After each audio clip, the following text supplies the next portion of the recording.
cup of milk. I'm using almond breeze milk, vanilla, and then melted butter, 3 tablespoons.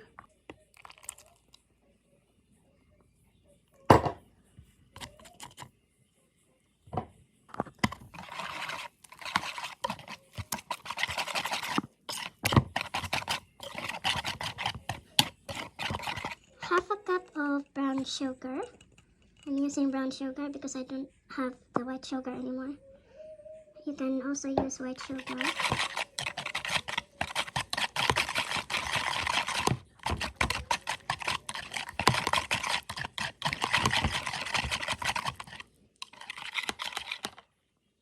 Two cups flour, all-purpose flour. 2 cups of this.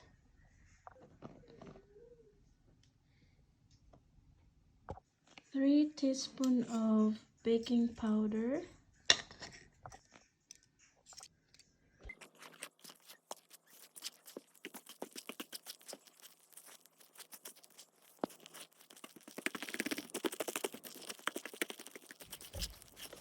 One teaspoon of vanilla extract.